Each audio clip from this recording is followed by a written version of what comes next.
연천 임진강 시대를 여는 임진강 이야기는 인문학을 저희가 이제 통일평생연구원에서 개설을 했는데 이 기획을 하신 분이 이제 두 분이죠.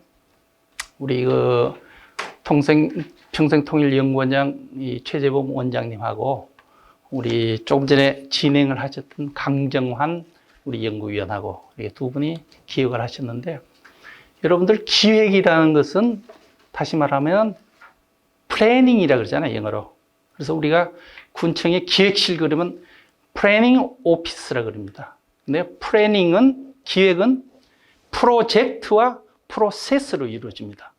그래서 이번에 인문학 강의를 개설할 때 그 프로젝트를 만드신 분이 우리 최재본 원장이시고, 그 프로세스를 만드신 분이 우리 강 대표님이십니다.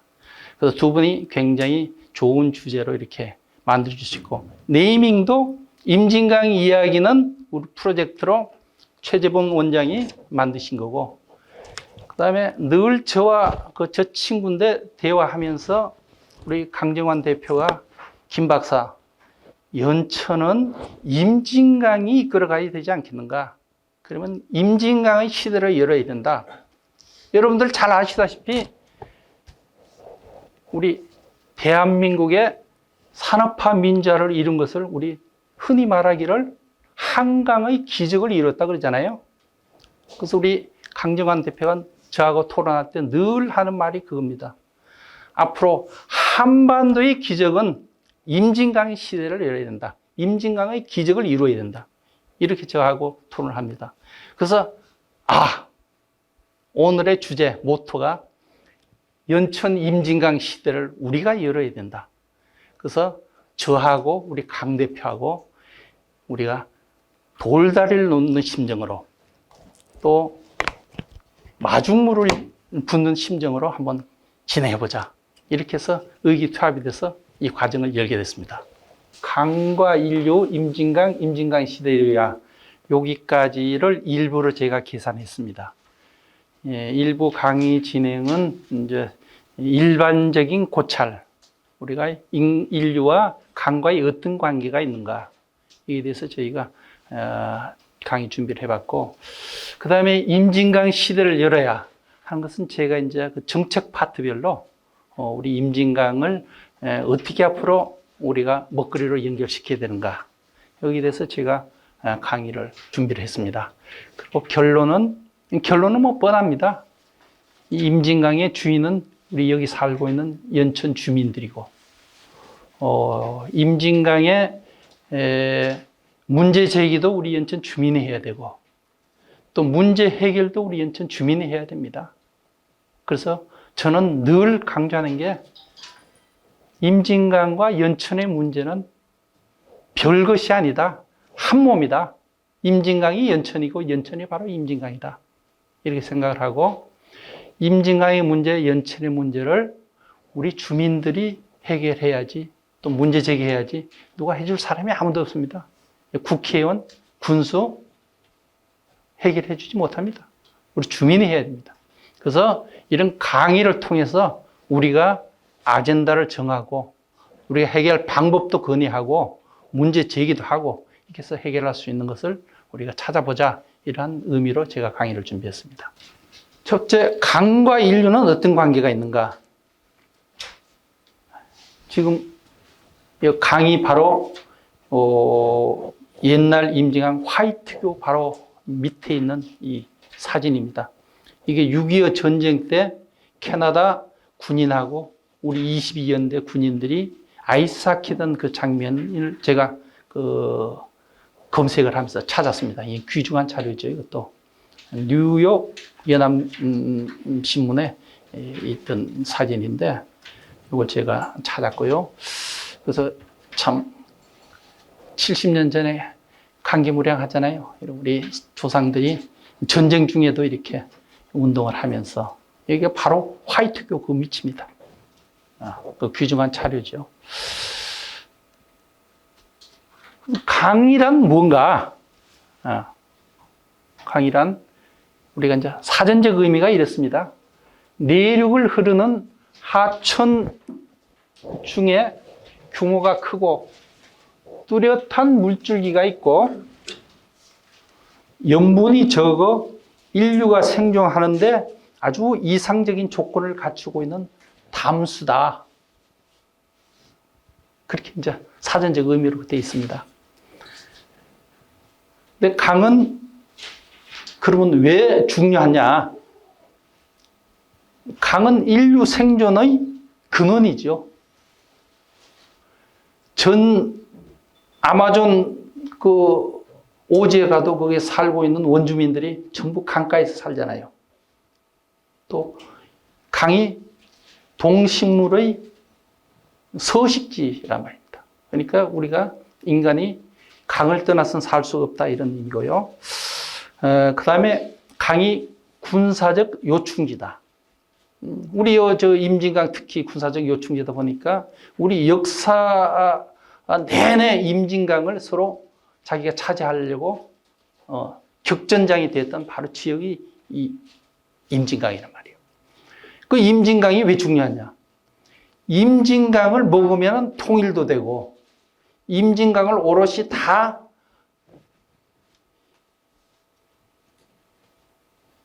가진 쪽이 다 승리를 하는 겁니다. 현재도 우리가 임진강이 남북으로 이렇게 나눠져 있기 때문에 통일이 안 된 거거든요. 그러니까 남쪽에서 임진강을 다 차지했으면 통일이 됐을 겁니다. 근데 이 임진강이 왜 중요한가? 우리 조상 대대로 먹고 사는데 곡창 지역이 바로 임진강 유역이지 않습니까? 철원평야, 연천평야, 그 다음에 해주평야. 여기가 임진강 전부 유역들이거든요. 그러니까 비옥한 땅이란 말이에요. 그러니까 우리가 첫째 먹거리, 중요한 우리가 먹거리가 있기 때문에 임진강을 차지하려고 서로가 격전장이 되었다. 그런 의미고요. 그 다음에 여러분들 잘 아시는 인류 문명의 발상지가 전부 강입니다. 인류 문명에. 그 다음에 자연 생태계의 중요한 요소지요. 그 다음에 우리 현대에 올수록 수자원으로서의 강, 댐도 만들고 농업용수도 생활용수도 이것을 이용을 하잖아요. 그래서 수자원으로서의 강이 중요하다. 근데 우리 임진강을 활용해서 우리가 충분히 돈을 벌 수 있는 방법이 많잖아요. 댐을 잘 만들면은 우리가 물만 팔아도 연천 국민들은 먹고 삽니다. 우리 지금 동두천에 우리 연천에서 물을 팔고 있잖아요. 물 제공하고 있는데 임진강 물을 1년에 제가 알기로는 수십억 지금 동두천에서 받는 걸로 알고 있습니다.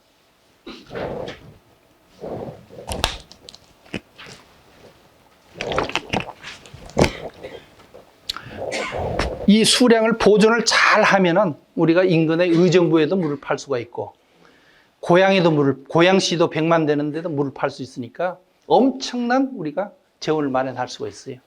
그래서 제가 요즘 걱정인 게 여러분들 임진 강가 보면은 지금 물이 다 말라가지고 아주 강이라고 할 수가 없어요. 그래서 보를 막자, 그다음 보조댐을 만들자 이런 것들 제가 제안을 한번 해보고자 합니다. 그래서 얼마 전에 제가 의회에 우리 연천군 의회에 임진강 수자원 이용을 어떻게 할 건가 포럼을 한번 개최하자. 그래서 우리나라 최고의 그 강학자 초청해서 한번 세미나 한번 해보자 이렇게 제안도 했습니다. 아마 조만간 이루어질 걸로 제가 알고 있습니다. 그 다음에 강의 역할은 국경 설정의 경계 지역이다. 수상교통의 역할을 한다. 이게 또 교통과 단절을 의미한다. 또 심지어는 이 강이 얼마나 중요하면 수많은 국가에서는 숭배의 대상이기도 하다. 이렇게 우리가 알 수 있습니다. 그럼 강은 어떻게 활용을 해야 되는가? 전 세계의 발달된 대도시는 전부 강이 있습니다. 미국의 뉴욕, 허드슨강이 있지 않습니까? 그 다음에 파리의 세느강, 서울의 한강, 이듯이 전 세계적으로 대도시는 전부 강을 끼고 있습니다. 강을 활용을 합니다. 그래서 강을 잘 이용하고 활용하는 민족일수록 국가가 부흥한다. 그래서 우리도 임진강이, 특히 연천은 임진강과 한탄강 두 개의 강이 있지 않습니까? 여러분들 우리나라에 남북한 합쳐 강이 몇 개인지 아십니까? 강이 무려 40개가 있습니다. 북한에 14개가 있고 우리 남한에 26개 강이 있습니다. 그런데 253개 지방자치단체에서 2개의 강을 가진 지방자치단체는 연천밖에 없습니다. 그러니까 우리는 한 개도 갖기 힘든 이 강을 2개나 가지고 있는데 연천이 소위 말하는 낙후된 지역이다. 인구 감소 지역이다. 이렇게 해서 돼야 되겠습니까? 그래서 강을 잘 이용할 수 있는 우리 주민들이 문제 제기를 하고 또 문제 해결할 수 있는 방안을 찾아야 되겠습니다. 그래서 이번 인문학 강좌가 중요하다는 그런 의미입니다. 그 다음에 이제 이 강을 잘 활용하면 우리가 한강의 기적을 이룰 수 있듯이 임진강의 기적을 이룰 수 있습니다. 그래서 제가 강과 인류에는 간략히 이렇게 설명을 한번 해보고요. 바로 이제 임진강으로 본론을 들어가겠습니다. 임진강은 우리 남북한 합쳐서 그 길이나 규모가 7번째 강입니다. 임진강이 7번째 강인데, 그래서 고구려 시대에 이 칠중하로 임진강을 여겼습니다. 일곱 가지 중요한 강이 7개 중에 든다 이런 얘기죠. 칠중하라 그랬고 신라에서도 칠중하 이렇게 했습니다. 그래서 임진강이 남한에서는 4대 강입니다. 북한의 두만강, 압록강, 대동강이 이제 큰 강이고, 우리 남한에서는 이 낙동강, 한강, 그 다음에 금강, 그 다음으로 큰 강이 임진강입니다. 그래서 남한의 강 중에서는 4번째로 큰 강이고, 남북한 통틀어서는 7번째 큰 강입니다. 그래서 우리가 임진강을 잘 활용해야 되겠다 이런 의미입니다. 임진강의 이 어원은 임진나루, 임진이라는 게 다다를 임자에 나루터 진짜지 않습니까? 강의 제일 하류에 있는 나루라는 의미라고 이렇게 기록이 되어 있습니다. 그리고 삼국시대 고구려의 진임현이 이 지역에 있었는데, 이것이 이제 신라에 와서는 임진현이라고 개명을 하고, 그래서 이 강의 이름을 임진강이라고 불렀다. 그렇게 임진현에서 유래된 강이 임진강이다. 이렇게 지금 기록이 되어 있습니다.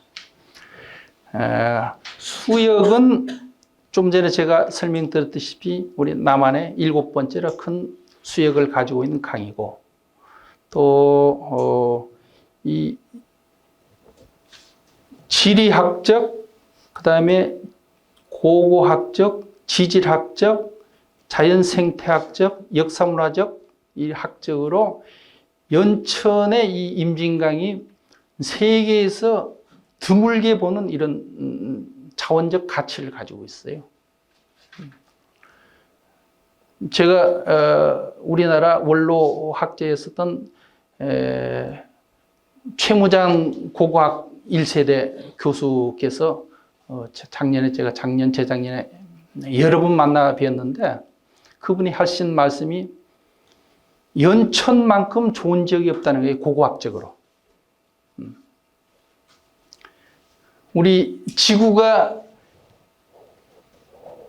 생긴 지가 46억 년 전에 생겼는데, 그때 지구가 생길 때 만들어진 지역이 연천이래요.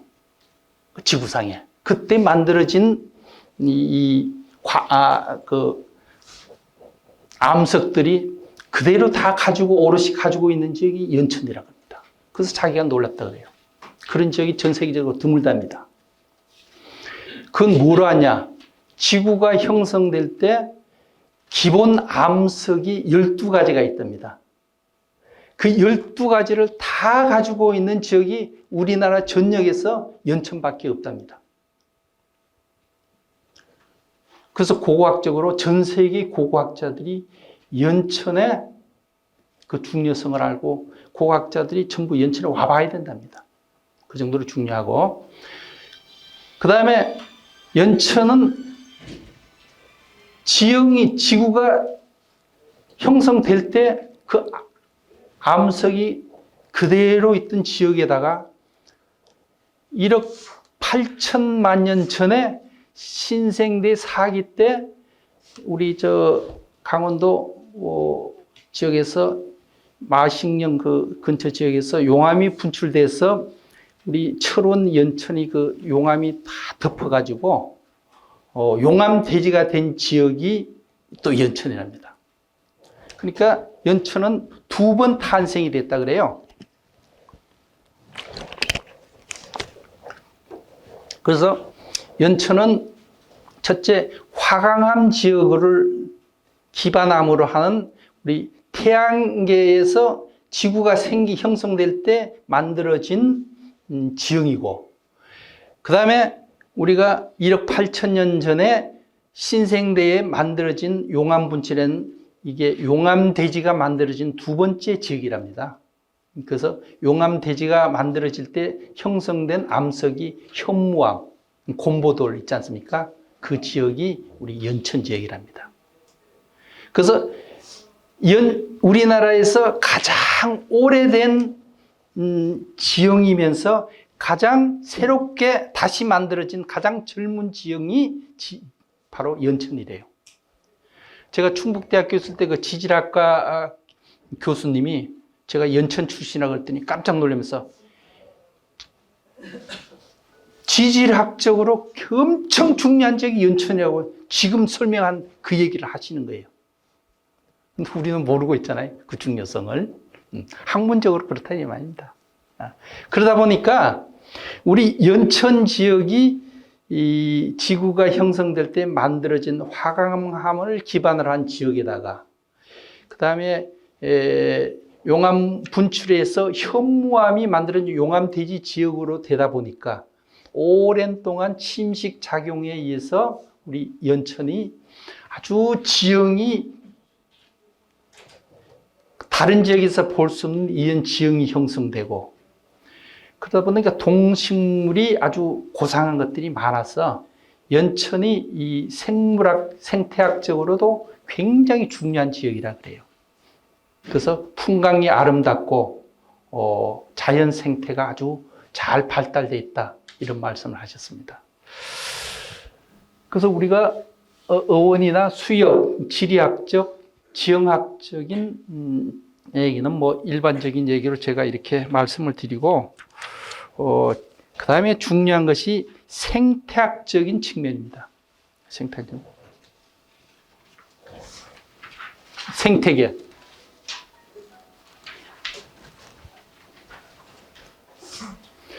여러분, 천연기념물 얼음치가 금강, 그 다음에 낙동강, 임진강, 그 다음에 한강, 이렇게 살았는데 지금 한강, 금강, 낙동강에는 다 멸종이 되고, 지금 천연기념물로서 얼음치가 지금 살고 있는 지역은 임진강밖에 없답니다. 지금 제가 그렇게 해서 굉장히 중요한 얼음치가 천연기념물 259호로 1978년도인가 그렇게 지정이 됐습니다. 그리고 또 그래서 얼음치를 비롯해서 우리 임진강에 살고 있는 수종이 담수어가 무려 39종. 엄청 많답니다, 이게. 39종이면. 그리고 연천 지역은 그 특산식물이 110종. 그러니까 거의 천연기념물이나 희귀종에 가까운 연천만이 가지고 있는 이 지역의 특산식물이 110종이나 된답니다. 그러니까 이 생태학적으로는 엄청 보고죠, 이게. 이런 걸 우리가 잘 활용을 해야 되죠. 그리고 여러분들이 잘 아시는 우리 연천의 임진강 그 중면을 중심으로 한 임진강 유역에 천연기념물 우리 두루미, 제두루미 이 조류가 오지 않습니까?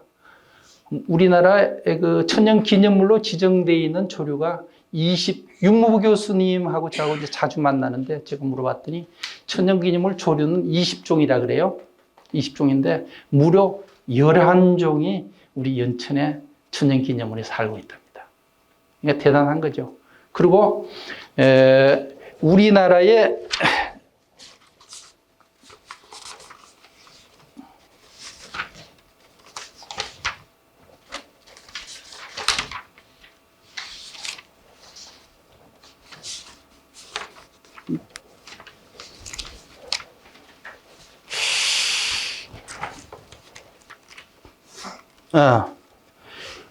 제가 육무부 교수인데 제가 여쭤봤더니 우리나라에 오는 철새는 266종, 그 다음에 텃새가 53종이었는데 그동안 멸종이 되고 현재는 48종만 남아있다 그래요, 텃새가.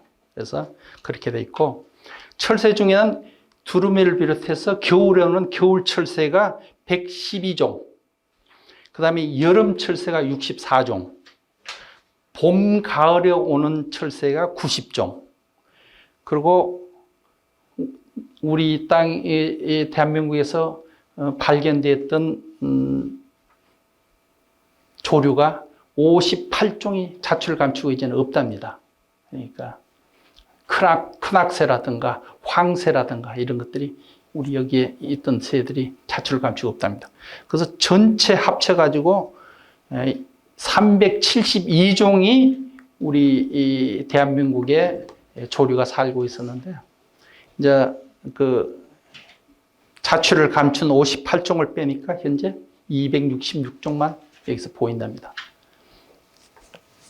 근데 그 중에서 266종 중에서 무려 25% 이상이 우리 연천에서 발견되고 있답니다. 여러분들 우리 지구상에 동물과 식물, 생물체가 살고 있는 생물체가 무려 식물이 많겠습니까? 동물이 많겠습니까? 대부분의 제가 여쭤보면은 식물이 많다고 그럽니다. 근데 동물이 훨씬 많습니다.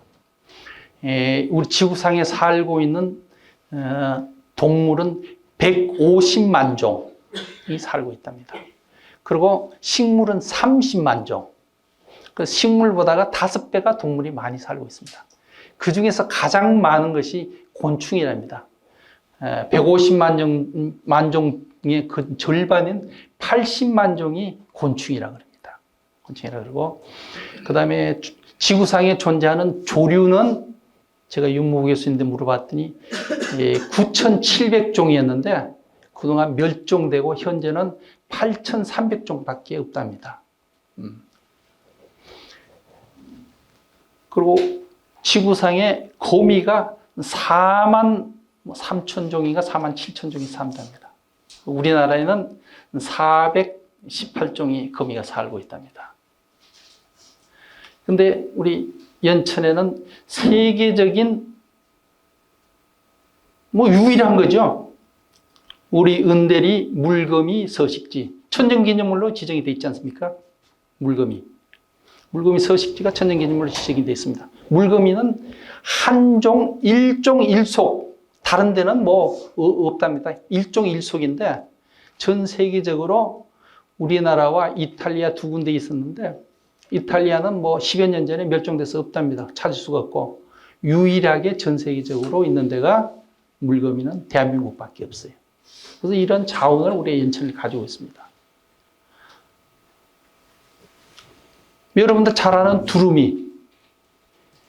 두루미는 전 세계적으로 2,000마리에서 뭐 4,000마리 정도밖에 없답니다.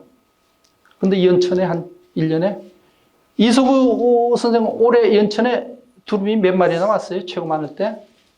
1,600마리. 예, 1,600마리. 그러니까 뭐 전체 두루미의 반 가까운 두루미가 우리 연천에 온답니다. 그럼 두루미는 전 세계적으로 일본에서 조금 보이고 그 다음에 우리나라, 중국 이런 이외에는 볼 수가 없습니다. 여름에는 어디 가서 사냐? 봄부터. 중국과 러시아의 그 국경선인 아무르강에서 두루미가 거기서 여름에 번식을 하고 가을에 그 지역이 영하 45도에서 50도 겨울에 내려가니까 살 수가 없잖아요. 그러니까 우리 연천 철원으로 온다는 거죠. 그 유무 교수님 늘 하시는 말씀이 그예요. 두루미, 김 박사, 두루미 저거 아주 영물이야.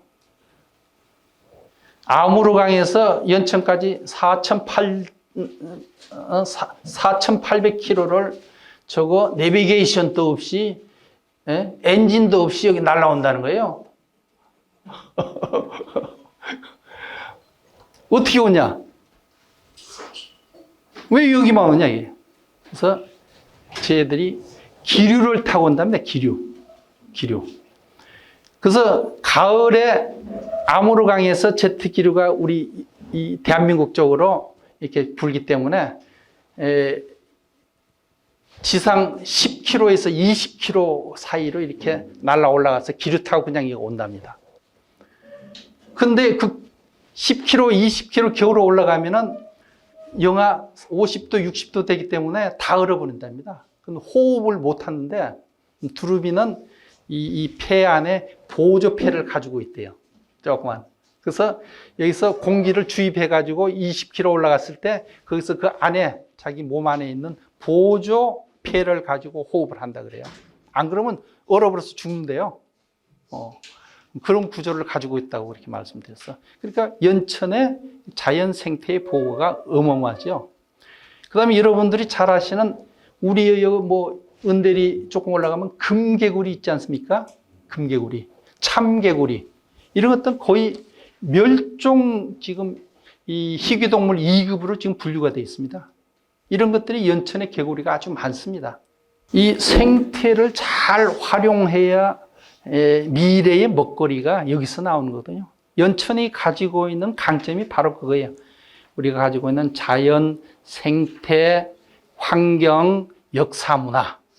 이게 연천의 강점인데 이런 것들 여기가 임진강을 중심으로 한 연천이 다 가지고 있습니다. 그래서 이걸 잘 활용을 하게 되면 우리가 임진강에 조그만 덧칠을 하고 조그만 포장을 하고 조금만 더 옷을 잘 갈아입히면 멋진 것이 다 변화가 될 수가 있어요. 그 대표적인 것이 우리 임진강 파크 골프장 이제 회장님 또 올라와 계십니다만은 임진강변의 이 파크 골프장을 우리가 만든 지 뭐 1, 2년밖에 되지 않습니다. 근데 지금 우리나라 최고의 파크 골프장이 됐어요. 또 얼마 전에 우리가 지난주인가 임진강 제1회 벚꽃 축제를 아주 조그맣게 우리 진상리 주민들이 개최를 했는데 요즘에 SNS 발달로 지난주 토요일, 일요일 날 굉장히 많은 손님들이 다녀가셨는데 제가 가보니까 제 아는 지인들 서울에서 연대 교수님, 이화여대 교수님 이런 분들이 SNS 보고 찾아오신 거예요. 우리나라의 마지막 벚꽃을 피우는 곳이라. 또 우리가 강정환 대표님께서 기사를 썼어요. 임진강의 벚꽃이 여러분들을 대한민국에서 마지막으로 부른다. 이런 기사를 썼더니 그 기사를 보고도 많이 오셨어요. 그래서 아주 우리 진상리 주민과 쪽에서는 아주 고무적이었는데 우리 면장님 계십니다만 면장님이 수고 많이 하셨죠. 지원도 많이 하시고. 그래서 이걸 잘 활용을 하면은 앞으로 대한민국의 최고의 벚꽃 축제도 우리가 진해 군항제뿐만 아니라 연천 벚꽃이 될 수 있다. 임진강. 이런 것들 제가 한번 제안을 해보고요.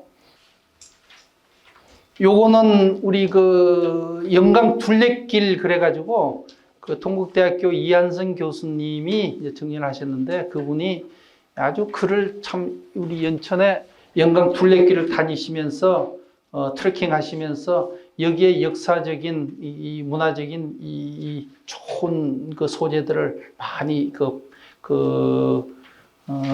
신문에 연재를 하셨던 분이에요. 그래서 아주 굉장히 감사하신 분이고, 그분의 이 영광 둘레길을 다니면서 연천에 대한 것들을 기록해 놓은 것을 제가 그 발췌를 해놨습니다. 그래서 한번 읽어보시고, 또 제가 이번 그 강의를 준비하면서 영광 둘레길이 우리 여러분들 아시다시피 여기 임진강 댐의 두루미 공원 시작해서 저 중명까지 가는 그런 코스인데 둘레길이 그것을 심지어는 이렇게까지 글을 써놓으신 분들이 있어요. 연천의 차마 고도다. 그래가지고 차마 고도를 영광 둘레길을 비유해서 이렇게 쓰셨는데 아주 감동받았습니다.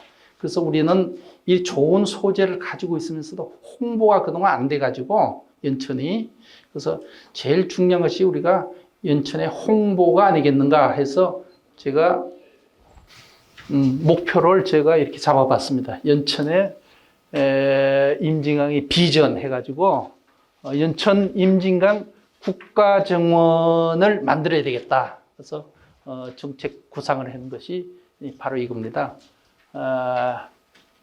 비전, 목표, 전략 이런 것들 여러분들 한번 읽어보시고 그 다음에 제가 국가정원의 전략으로서는 그린 연천이 돼야 되겠다 해가지고 영어로 그린, G-R-E-E-N이 이렇게 제가 영어를 한번 뽑아봤는데 아주 내용이 괜찮습니다. 그 다음에 이 앞에 Y-E-O-N 이 연천이고요. 여기 Y-E-O-N이 연 아닙니까? C-H-E-O-N이 연천입니다. 그래서 연천을 요런 쪽으로 우리가 만들어야 되겠다고 해서 제가 만들어 놓은 정책입니다. 그래서 21세기 꿈과 희망의 연천이 자연 생태 환경의 지식 기반 그린 연천으로서의 국가정원이 되어야 되겠다는 게 목표입니다.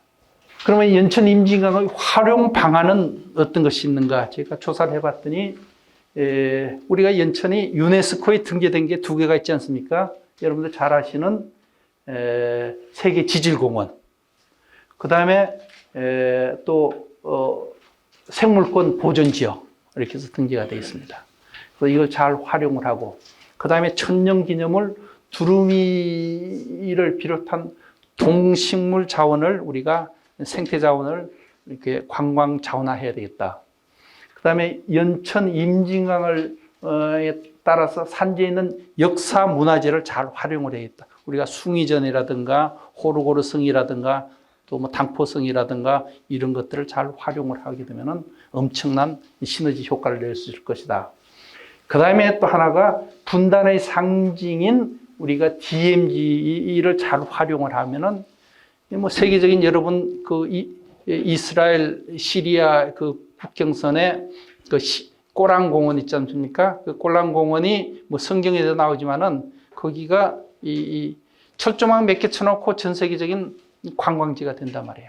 그래서 거기에 비하면 우리 연천은 뭐 태풍 전망대더니 이 휴전선 DMZ가 엄청난 감동, 아까 좀 전에 말씀드린 감동 감화를 줄 수 있는 그런 자원이 되겠죠. 연천의 임진강 시를 열어야 하는 실행 과제로서 우리가 맨 처음 제가 한번 만들어 본 게 임진강 노래비를 건립을 빨리 해야 되겠다 하는 것이 제 생각입니다. 이것이 임진강 노래는 우리가 북한에서 만든 림진강 노래도 있고 남한에서 만드는 트로트의 임진강 노래도 있고 아까 연주해 준 것이 남한에서 만든 이태원의 트로트고 북한에서 만든 림진강 노래는 너무너무 유명한 곡이에요. 그거는 가사를 쓴 작가가 림진강 시인데 박세영 작가라는 분이 북한에 월북 하셨던 분이지. 그분이 요 북삼리가 고향이에요. 그분이 북한의 애국가 가사를 쓰신 분이에요. 그러니까 북한 사람들은 박세영 작가를 모르는 사람이 없어. 국가에서 김일성이가 인정해주는 1호 작가예요, 그분이. 그 정도로 유명하신 분이 쓴 시 림진강이 노래가 있단 말이에요. 그래서 우리는 그 림진강 노래비하고 여기 우리 남한에서 보는 이태호의 노래비 두 개를 건립하자. 그 장소는 구체적으로 제가 임진강 우리 요 군남 요 뒤에 그 군에서 만들려고 하는 그 유원지 뭐 해서 공원 평화공원 자리 안 있습니까? 거기 하면 누가 뭐 군 땅이니까 누가 저거 하는 분. 그래서 여기 오늘 참석하셨던 분이 우리가 같이 추진위원회가 돼가지고 안 되면 우리가 각자 얼마씩 민간인들이 기부금을 거둬가지고도 이걸 빨리 해야 됩니다. 왜 그러냐면은 이게 파주에서 미리 선점해보는 우리는 아무것도 안 돼요. 지방자치단체 지금 뭐 소양강에도 소양강 처녀 뭐 노래비 만들었지.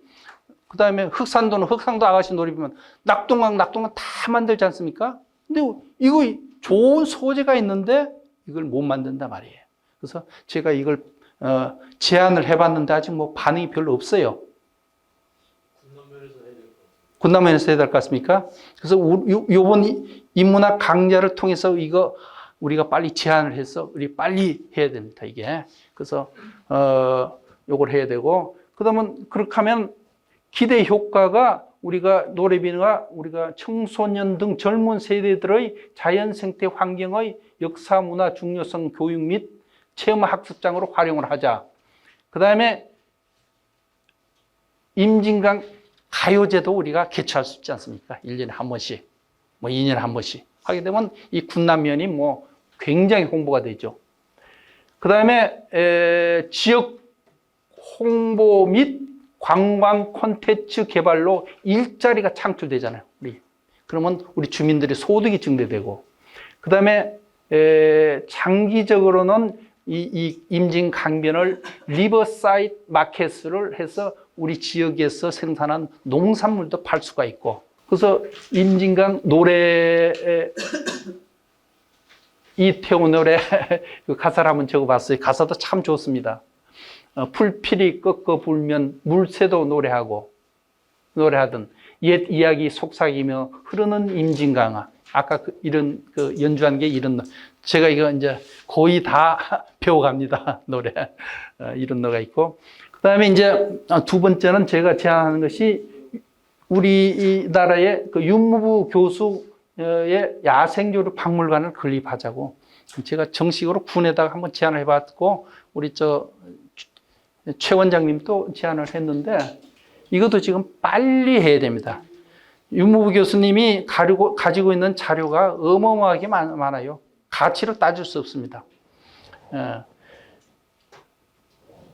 이 자료를 윤무부 교수님이 기증을 하시겠다 그래요. 기증하시는데 박물관을 만들면은, 그래서 이것도 지금 윤무부 교수님이 지금 1941년생이라서 우리 나이로 83세예요. 근데 아직 건강하신데 지금 풍을 맞으셔서 오른쪽은 전혀 못 쓰시거든요.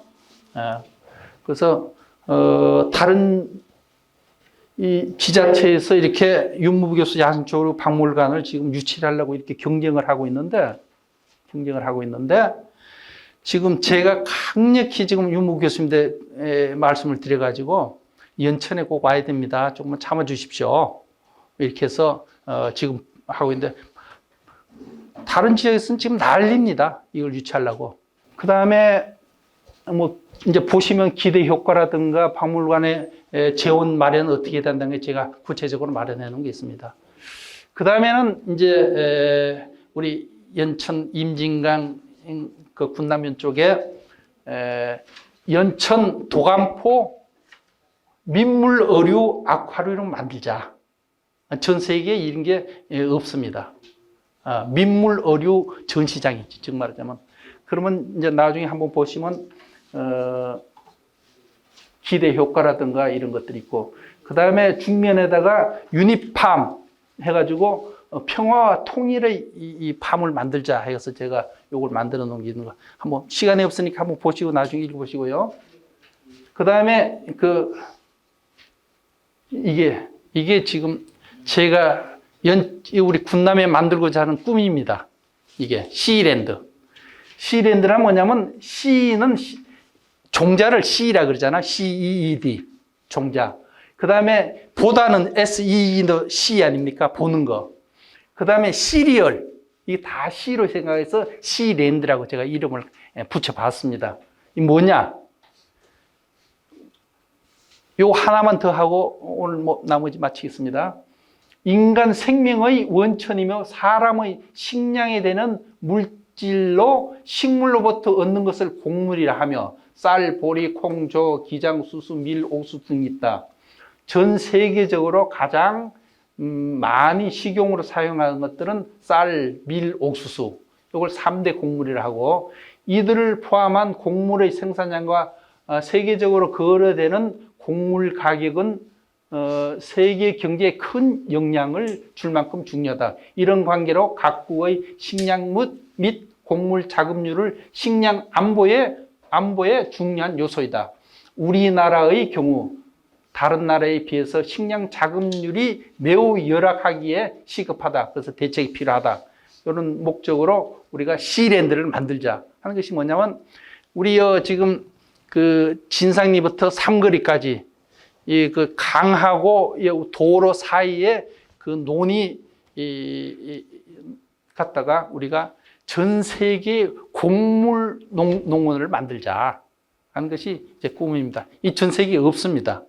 시랜드라는 게. 이걸 만들면은 이게 아주 명물이 되지 않습니까? 미국에는 디즈니랜드가 있고 우리 남한에는 그 에버랜드가 있으면 우리 연천에는 시랜드가 있어야 되겠다는 게 제 꿈이에요. 이게 지금 핵심이 돼요. 그러면 연천은 뭐 몇만이 될지도 모릅니다. 군남이. 이게 지금 핵심이에요. 군남이. 한번 잘 읽어보시고요. 그 다음에 뭐 당포성 플라워랜드. 그 다음에 우리가 지금 이 호르고르성에다가 바램랜드를 만들자고 해서 제가 이렇게 실행 과제를 한번 만들어 봤습니다. 결론적으로 우리가 이제는 우리 스스로가 문제를 제기하고 문제 해결을 갖다가 우리가 찾아야지 기다리면 안 된다. 이런 것이 제 결론입니다. 오늘 뭐 두서없이 이렇게 강의에 경청해 주셔서 대단히 감사합니다.